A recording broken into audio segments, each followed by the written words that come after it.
Aloha, this is Jiu-Jitsu advice from Hawaii for white belts. If you're just getting into the sport, it can be really intimidating, frustrating, and really discouraging. You're tapping, you're almost getting hurt, Jiu-Jitsu is really like another language. It really is. You're learning something new, using your body, you're moving your body in ways that you've never done before. As a white belt, you really want to focus on whatever your instructor is telling you. You can YouTube all day, and there are rabbit holes that'll send you to kingdom come.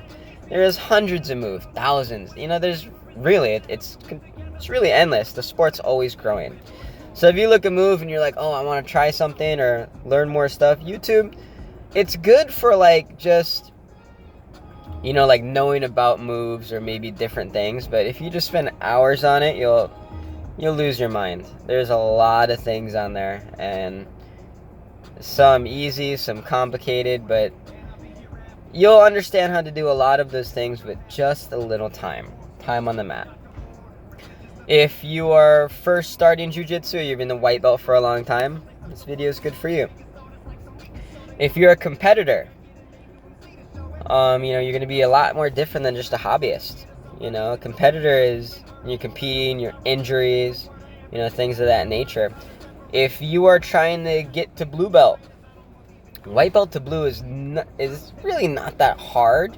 If you really just think about it, like a blue belt, all it is a white belt, just a little bit better. So as a white belt, things to work on. If you're a white belt, you probably don't have a plethora of moves unless you've been doing it like a year or two. Okay. If you're a white belt, focus on the basics. Escaping. If you can escape from every position, you're golden. There's no sense knowing a lot of fancy moves or a lot of strong moves if you can't even get out of a move someone has you in. When I was a white belt, I sucked. I still think I kind of suck now, but if you can get someone off of your back, then you can work on passing. Then you can work on getting to a dominant position. But if you can't even get someone off your back, you're gonna struggle and be stuck and be very stagnant for a long time. Being stuck in closed guard, you got to learn to pass. You got to learn to break open guard. Got to get people off your back. Yeah, you got to understand how to get out of escapes, like side control, mount, back mount, all those things. And then you can kind of, of course you're going to learn moves along the way. Every day you're going to learn either one thing or a few things, or maybe a sequence or two with the gi, without the gi. Whatever you prefer. It's relatively the same thing. If you just go and say, oh, I just want to do moves and, crank on moves, you're not going to get better. You really need to focus on getting out of position. Even when you shake hands, you bump fists and you go, try to make it not too obvious, but give them your back, act like you're going for a leg, and freak out, turn your back, they'll get your back. And then you will work on getting out of it over and over and over again. My worst thing, this is kind of shameful to say, but even when I got to purple belt, I had a hard time getting people off my back. I'm small. I'm not trying to use that as an excuse, but I struggle with it. If they're on my back, I was freaking out. Now it's my best thing. You could put a black belt on my back, and yeah, they may tap me, but I'm comfortable. I'm comfortable with people getting on my back, and I'm comfortable with me escaping and reversing the position. But as for guard, you really need to start from guard, and it's frustrating because people they'll dig their elbows in your thigh, they'll push out, they'll pass, but you need to be in those positions over and over and over. This is gonna sound super cliche, but if you want to get good at something, you gotta do it about 1,000 times. I can say that certain things I've done 1,000 times, and those certain things are like a choke, maybe 2 chokes, and then having people always on my back. Most rolls I'd do something, whatever, and they'd be on my back, and that's where I would start most of my rolls. Other than that, everything else is not 1,000 times, I can promise you. I've done a baseball bat choke 1,000 times, dummy-wise, partner practice-wise. I've done a loop choke about the same amount of time. But those are the only 2 things. I've been doing jiu-jitsu 10 years right now. 2010 when I first started. But if you drill 1,000 times, Move on to the next thing. That's a really good, as redundant, boring, and monotonous as it is, just drill. Pick a move. For instance, Toreando pass. You first do it, yeah, it's stupid. It's not going to work. You need to do it consistently, over and over and over again. When you do that, then you get the feel for it. You get the timing. You get, oh, if they move their legs this way, I can move my body a little bit more to the side. You know, a cross choke. You know, I'm doing it. I put the collars deep. I got my wrist bone along their neck, and I'm pulling all my might. They're still not tapping. Okay. Well, if they're not tapping, now I got to adjust my guard. Do I got to climb it higher? Do I need to bump them? Maybe I'll get more leverage if I do it from mount. You know, these are all things you kind of got to think about and practice. Other thing, tap, tap, tap, tap. Ego doesn't matter in jiu-jitsu. You're going to go to jiu-jitsu, you're going to smash people, and you're going to get smashed. You're going to be the hammer to some people, and you're going to be the nail. And that's how it goes, and that's how you get better. And another thing to remember is, picture like a triangle, okay? People that you smash and tap will beat the people that smash and tap you. So for instance, you're smashing that blue belt over there. You're a white belt. Ooh, you feel pretty good, right? You're smashing, doing good against higher belts. Well, the other blue belt that you can't do anything, just dominates you in every possible way. You have no hope for winning every time you go with him, but you do. But that blue belt or white belt that you smash can tool that blue belt, you know, or white belt, whatever, you know. And that doesn't make sense, but that's jiu-jitsu logic. That's how that goes. I said this in my blue belt video, don't be a belt chaser. It is very easy to come in, see the blue belts, purple belts, and be like, oh, I want my next belt. I mean, belts, when people say belts don't matter, it's a bunch of hooey, because it really does matter. To an extent, it doesn't. For instance, like when you get your black belt, you know, unless you're a serious teacher, the bars are just, you know, how long you've been teaching. You get a 6th degree black belt, 5th degree black belt. Those things are cool, but those are if you're a teacher. Once you hit black belt, you're just a black belt. You can put on a black belt without a bar. I mean, in Brazilian Jiu-Jitsu anyway. Red bar, white bar, no bar, like, you're a black belt.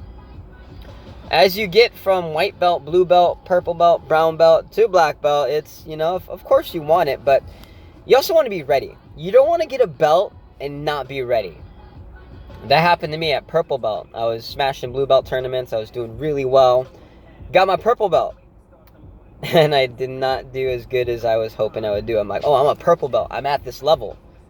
Went to tournaments. I'm not at that level. Excuse me. As a white belt, focus is not to get your blue belt. Your blue belt will come. A blue belt is basically someone who has a couple moves from every position, from back mount, side mount, knee on belly, mount. And you got a couple sweeps you really like to do and you're pretty good at. You got 1 or 2 submissions that are your submissions and you own it. That's a blue belt. You know?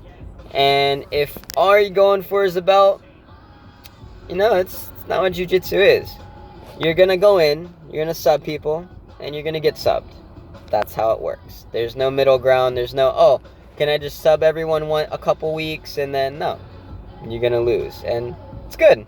If you're going to your gym, and this is my professor told me this. If you're going to a gym and you're tapping everybody, doesn't matter what belt you are. If you're just subbing everybody, you're not getting better. Might feed your ego, might make you feel super happy, like, ooh, I'm winning. You're not getting better. If you're not getting smashed and you're not getting tested, like I have some blue belts at my gym. I'm a brown belt right now. They give me a hard time. Doesn't mean I suck. They're just really strong or really good. You know, got this one blue belt. He's like 5'7", 8. He's got these motorcycle grips. He rides dirt bike all the time. I'm not even kidding. He gets a grip. I can push with both my arms, put both my legs on his arm, push all my might and pull. I'm not getting out of it. Nope. 100%. Every time I go with him, he gets certain grips. It's over. It's pretty much over. Like, I can pass. I can try to sub him. But if he gets grips on you, you're not going anywhere. Doesn't matter if you're a brown belt. Doesn't even some of the black belts. Doesn't mean that the black belts suck. It just means that he's got some stupid strong grips, like world champion grips. They're not going anywhere. But yeah, if you go with people even lower belt serve and they test you, that's good. But if you tap them, when people tap you, ask. Every time I tap people out, most of the time, like, did you know what that was? Or if they say yeah, I'm like, do you know how to get out of it? And they're like, no. I show them, because it's about bringing people up the ladder with you. It's not about subbing them and being a big man. Oh yeah, tapped you out. Oh, it's not what it's about. And jiu-jitsu weeds those people out. If you have a high ego and high maka as we say in Hawaii, you know, like, oh, I'm all this or that, whatever, you ain't gonna last in jiu-jitsu. They'll tap you out so many times you'll quit, you know? So just go in and tap. It's okay. When you tap, ask as many questions. Let me tell you something. You get in that armbar 50 or 60 times and tap to it, let me tell you, you're not going to be able to get in that armbar anymore, and they're not going to tap you with that same armbar. If you do it 50, 60 times and you tap to the same thing, it's literally like you got to learn the hard way. You can tap, be like, oh, I know armbar, whatever, and it's coming from guard, right? But you really don't. Once you get stuck in it so many times, you learn to defend it. Or just that move just doesn't work for you. Like if I scissor sweep someone forever, they're going to defend it after a while. And then I have to do another sweep. And do it. You're really helping your partners until everyone knows it's coming. Then you work on another sweep. And then you go back from that first sweep to the second sweep, and that second sweep to the first sweep. And that's how you get better. And that's how you remember you don't really have a game, but it's how you remember moves, and then you execute them. That's how you really get better. Alright guys, that's my advice for white belts. Yeah, learn, tap, ask questions. Don't be afraid to lose and tap. Doesn't mean you suck. Doesn't mean you're bad. Doesn't make you a bad person, a shitty person. You're learning. I tap. What, am I supposed to be angry and punch the person because they tap me? No. You're learning.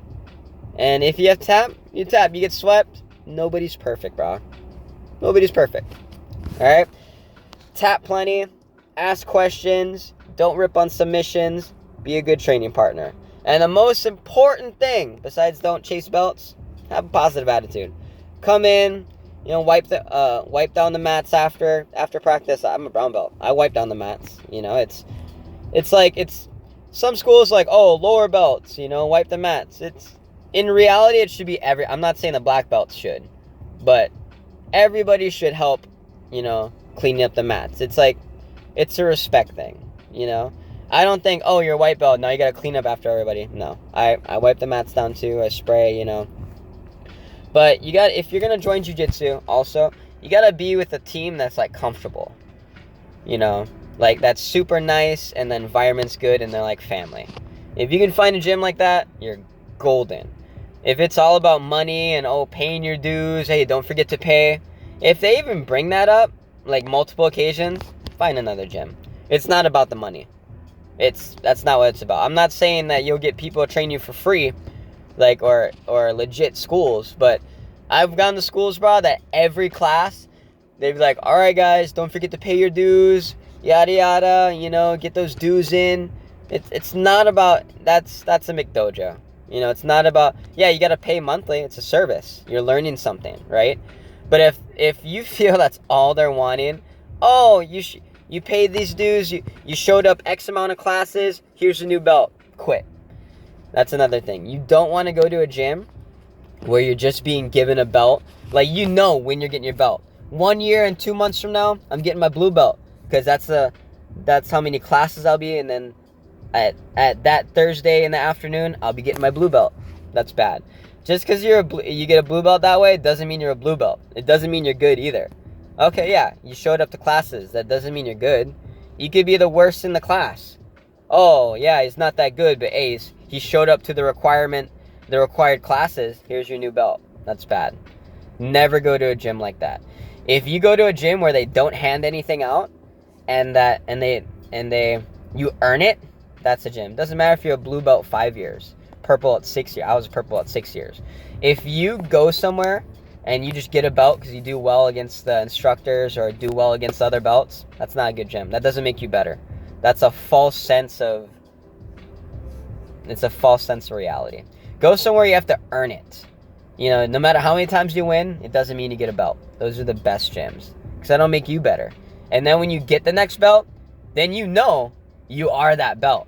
I am a blue belt. I am a purple belt. I am a brown belt. Whatever belt it is, you know, like, you know, I earned it. I didn't just sit here for 8 months, going to my classes, whatever, and then getting a belt. No, I didn't get lucky, tap a couple people out, and I got a belt. No, I grinded, I tapped, I worked hard, blood, sweat, tears. Those are the best moments, man. All right, guys, this is jiu-jitsu advice from Hawaii. Aloha. Hope that helps you. Go train.